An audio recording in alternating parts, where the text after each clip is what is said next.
Boa tarde. Fala em pé também. Quero agradecer imensamente o convite, o ciclo, tudo que está sendo realizado, né? E dizer que é uma felicidade estar aqui, reencontrar amigos queridos.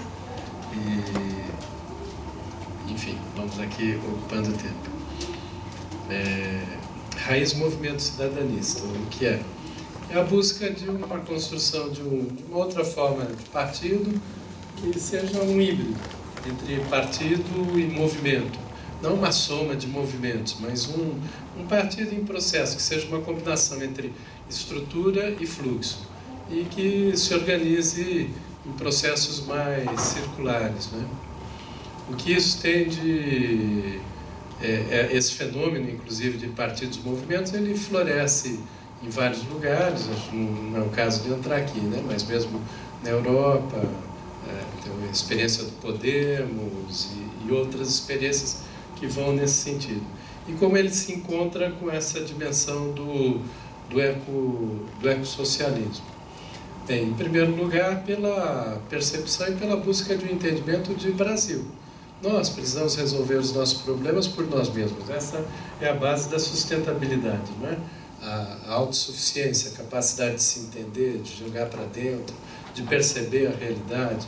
Então, nós fomos buscar nas sementes do povo brasileiro aquilo que de melhor os nossos povos matriz produziram. A grosso modo, o Brasil é resultado da fusão entre o indígena, o negro e o europeu, né? Então, esse é o povo em si. E nós nos demos assim. Não cabe aqui entrar em como que se deu esse processo de mistura, né? Mas nós somos resultado dessa mistura básica. Mas cabe dar um passo adiante. Para além do povo em si, é necessário que a gente descubra o povo para si. E aí extraindo aquilo que de melhor esses nossos povos produziram, em termos de pensamento, de ética, de filosofia. Foi aí que nós buscamos, junto aos nossos irmãos ameríndios, o bem viver, ou Tecoporã, em Guarani. Em que consiste? Consiste numa outra cosmologia, numa outra forma de interpretação do mundo. Um estar no mundo em harmonia. Estar a partir de 3 harmonias básicas. A harmonia de si consigo, da pessoa com ela mesma, da pessoa com o seu meio e do meio humano com o planeta. Seria essa composição dessa busca dessas 3 harmonias, que está muito presente, inclusive, nas falas do Papa, né? E perceber a vida enquanto um espaço do sagrado, né? A vida é sagrada, mas na modernidade, uma outra característica da modernidade foi a dessacralização da vida, em que tudo foi virando mercadoria, meio de compra e venda.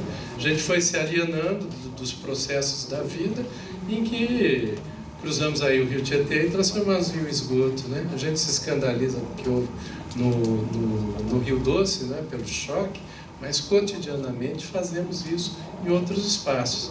E a fonte de vida é a água, é uma fonte sagrada, assim como todas as demais formas de vida. Essa é a busca do bem viver, e é uma filosofia, uma ética que nós queremos valorizar de uma outra maneira, que está sendo percebido na Bolívia, na Constituição do Equador também foi incorporada, e começar a tratar a natureza e o ambiente como também um sujeito de direitos.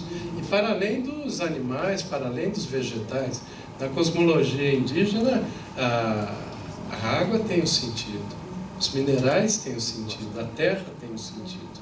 Então, respeitar esse conjunto de sentidos. Isso pressupõe vidas mais autossuficientes, autossustentáveis, uma vida em harmonia com o ambiente. Outra matriz nossa, a matriz africana. E aí nós fomos buscar lá no fundo da alma africana aquilo que de melhor se produzir em termos de pensamento e de ética também. Ubuntu. Eu sou porque nós somos. É uma ética e uma filosofia que vem dos reis da Núbia, que são os reis do Alto Egito, né? Os reis negros, né? O Egito tinha o Baixo e o Alto Egito. O Baixo Egito, de tez mais clara. O Alto Egito eram os reis núbios. E essa filosofia, ela se espalhou por toda a África, em diversos idiomas, e que ela consiste na percepção de que o ser só se realiza num conjunto. Não é possível estar bem se o meu conjunto não está bem. Não é possível estar bem se a coletividade não está bem. Isso se disseminou por toda a África e foi resgatado e ressignificado com Desmond Tutu e com Nelson Mandela no processo de pacificação e de luta contra o apartheid. E foi aplicado na África do Sul, a filosofia Ubuntu.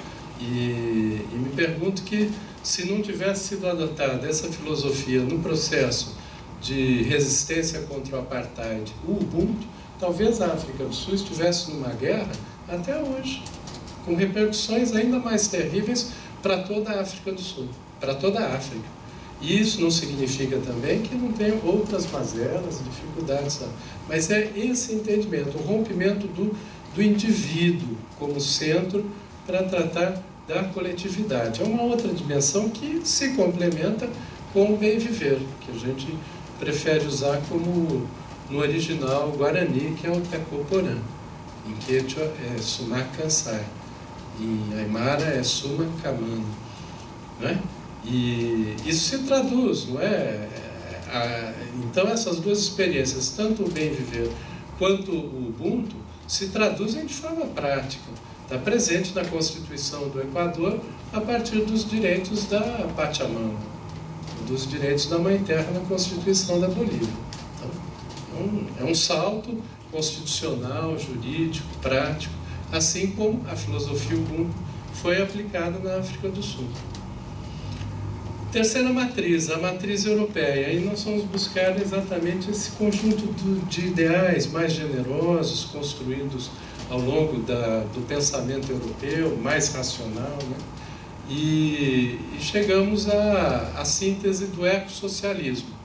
Dessas três sementes que a gente diz, talvez essa seja a única que não foi realizada e experimentada. Só para a gente ver, né? Que a gente tem a ideia de que o europeu é o prático, né? Mas o prático não realizou. Os indígenas e os africanos realizaram essa filosofia. E não há nada mais prático no mundo do que a filosofia, porque quando você tem o sentido, depois praticar e realizar é mais simples. Mas ainda assim trabalhamos como perspectiva. E por que como ecossocialismo e não socialismo? Porque o socialismo não nos cabe também. O socialismo, no século XX, ele revelou uma série de equívocos: burocratismo, produtivismo, destruição da própria natureza. Na União Soviética se destruiu o Mar de Aral, a partir do processo de canalização da água. Ali no Cazaquistão praticamente se salvou um lago que era gigantesco, né? Tanto que levava o nome de mar, né? Fora a gente lembrar de Chernobyl, processos na China até hoje, mas hoje é mais capitalista a China do que qualquer outra coisa, mas mesmo no período do Mao, quando queria fazer siderurgia em todos os lugares, a ideia de que o importante para eliminar as iniquidades e promover um pouco mais de igualdade na sociedade era extrair e retirar recursos da terra, do planeta. Então, o socialismo não nos basta. E também, daí, ecossocialismo. Mas o ecossocialismo também, ao nosso modo de ver, ele é limitado, porque há que fazer o encontro com o sagrado e também com uma ação cotidiana, prática, que é essa expressada pelo Ubuntu e pelo Tecoporã. Porque o pensamento ocidental é mais racional, então ele perde essa dimensão da magia, do encantamento. Nós fomos nos educando a nos distanciar dessa ideia da magia e do encantamento, né? Como se fosse algo separado, digo, a sociedade ocidental, né? E fomos reprimindo exatamente essa capacidade de inteligência animal que todos os seres têm. A inteligência instintiva, a inteligência do sentimento, da sensação, ela precisa ser reincorporada. E, inclusive, esse fenômeno da inteligência racional em que a gente se educa só a partir da racionalidade, separa cérebro de corpo, né? O humano do ambiente, que vai explorando e tudo mais, é um fenômeno recente na história da humanidade. Tem 300 anos no máximo, não mais que isso. Então daí, a partir dessas 3 sementes, né, que a gente chamaria de um povo para si, Ubuntu, Tecoporã e ecossocialismo, é que a gente forma uma teoria que definimos como o cidadanismo.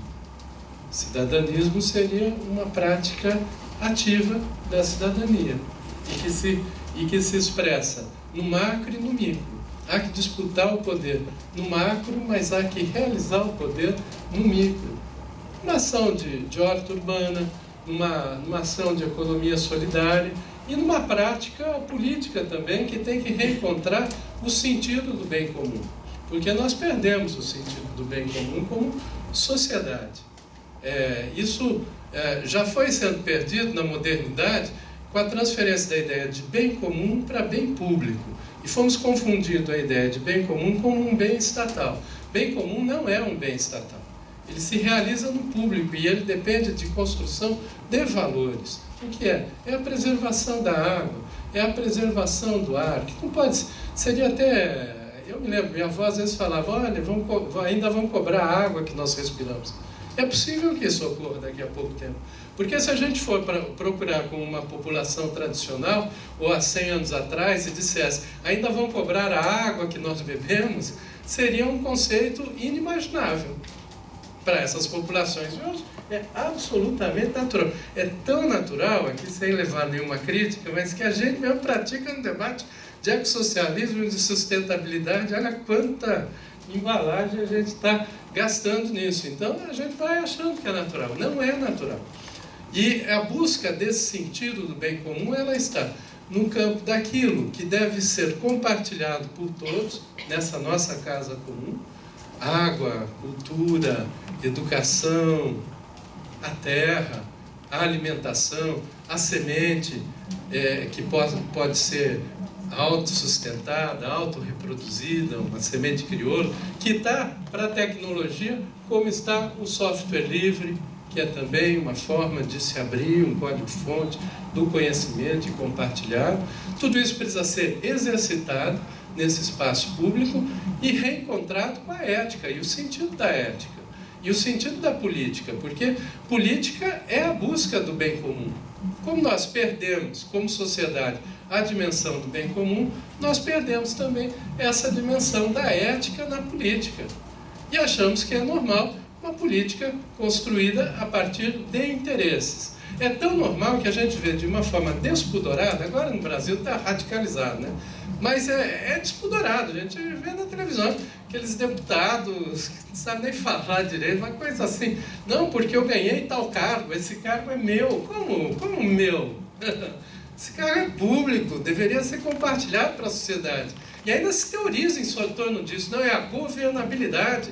Não, eu fiz a negociação disso e é meu, é meu. E a gente permite, como sociedade, que isso aconteça. Não podemos mais permitir. O país e o mundo estão vivendo também uma encruzilhada por essa perda ética, que seria a perda do sentido do bem comum. Enfim, eu fiz um resumo, né? Teria mais algumas coisas. Eu trouxe alguns cadernos sobre, que a gente chama de carta cidadanista. Acho que não tem cópia para todos, mas tem umas 20 e poucas cópias aqui. Quem quiser está à disposição, e depois a gente segue na conversa. Enfim, obrigado.